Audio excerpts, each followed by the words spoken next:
Avant de démarrer ce cours ADV, je tiens à te rappeler une fois de plus que tu pourras trouver en description ma chaîne secondaire, qui est une chaîne humoristique sur laquelle je viens de mettre en ligne l'une de mes plus grosses productions. Et enfin, t'attends pas un film hollywoodien non plus, mais il est vrai qu'elle m'a demandé beaucoup de travail. Une fois de plus, tu peux la retrouver en description ou tu as juste à cliquer là-haut en fin de vidéo. Salut mon lapin et bienvenue pour cette nouvelle analyse de vidéo. Plus jamais je fais ça, c'est complètement ringard. Et ben avec toutes ces conneries, c'est qu'on va en reprendre pour 5 ans. Merci qui? Merci les boomers. C'est de notoriété publique que la majeure partie de l'électorat de Macron est constituée de boomers. Et on les aime quand même.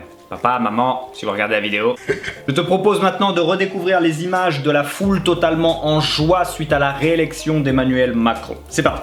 Hop là, tu t'es encore fait avoir. Je peux le faire chaque semaine tu tombes dans le panneau. Et oui, car avant de prendre à nouveau connaissance de ces images, je te rappelle que je suis quelqu'un d'extraordinaire, mais que ce n'est pas de ma faute. Et lorsque l'on est en présence d'une personne extraordinaire, qu'est-ce que l'on fait? Eh oui, on like la vidéo, on la commente, on la partage, on s'abonne, on active cette petite cloche de merde qui ne sert à rien, car même lorsque je sortirai une nouvelle vidéo, elle ne t'avertira pas. Mais fais-le quand même, et sans poser de questions, car ça ne te regarde pas.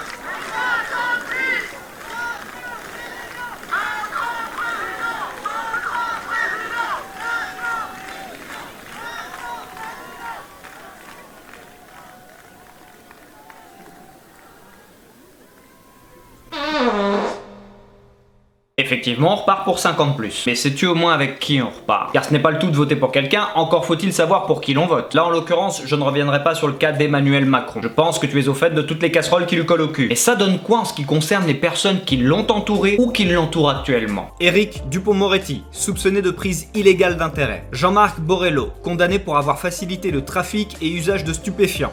C'est mon préféré celui-là. Syrah Silla, déjà condamnée pour harcèlement moral, elle est remise en examen pour les mêmes faits. Également condamné pour licenciement abusif. Mjid El Guerab, violence volontaire engendrant un traumatisme crânien et une hémorragie cérébrale qui ont valu à la victime d'être opérée en urgence, puis de passer 3 jours en réanimation avant d'être hospitalisé à nouveau quelques jours plus tard. Tu admettras que ce n'est pas très Charlie. Ramlati Ali, mise en examen pour complicité de fraude électorale. Nathalie Elimas, enquête pour harcèlement moral. Karim Zeribi, condamné pour détournement de fonds publics. Stéphane Trompille, condamné pour harcèlement sexuel. Mustapha Lahabid, condamné pour abus de confiance. Alexandre Benalla, mise en examen pour faux et usage de faux, violence en réunion, immixtion dans l'exercice d'une fonction publique, port public et sans droit d'insigne réglementé, recel de détournement d'images issu de la vidéoprotection, recel de violation du secret professionnel et suspicion de faux témoignages. Rien que ça. Jérôme Pena, pourtant condamné pour violence conjugale, il est nommé par la suite conseiller politique à la délégation générale de la République En Marche. Y a pas à dire, ils savent bien les choisir. Sylvie Goulard, soupçonnée d'emploi fictif. Laetitia Avia, enquête pour harcèlement moral. Agnès Buzyn, mise en examen pour mise en danger d'autrui. Benoît Simian, mise en cause pour harcèlement moral. Jean-Jacques Bridet, soupçonné de détournement de fonds publics.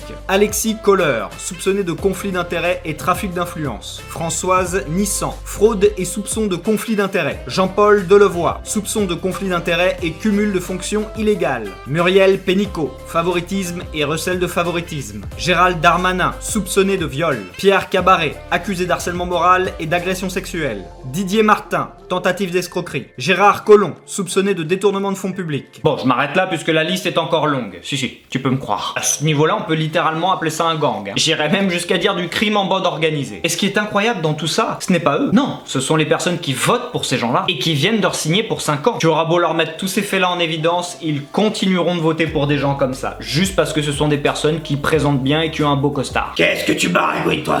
C'est des conneries ce que t'es en train de raconter. C'est des conneries. Depuis quand monsieur s'y connaît en politique? Non mais fallait me dire que ton fils c'était un politicien. C'est un ministre. Monsieur est un ministre, il sait mieux que tout le monde. Ferme ta gueule.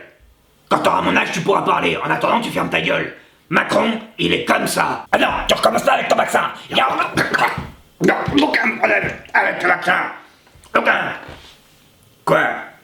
C'est rien ça. Tu mets une chip si on n'en parle plus. Pour conclure, je vais me répéter, mais quand je te dis que la politique ce n'est que de la fumisterie et que de la poudre aux yeux, ce n'est pas pour rien. Les faits sont là. Droite, gauche, c'est la même merde. Dans l'armée, il est maintenant grand temps que vous preniez vos responsabilités. C'est tout pour moi, je te rappelle une fois de plus que je suis extraordinaire, je ne sais même pas pourquoi je te le rappelle, c'est l'évidence même. Je t'invite donc à nouveau à liker cette vidéo, la commenter, la partager, t'abonner, activer cette petite cloche de merde. Si tu désires me soutenir, c'est en description ou le bouton rejoindre. N'oublie pas d'aller faire un tour sur ma chaîne secondaire, je te fais de gros bisous et je te dis à la semaine prochaine. Ciao.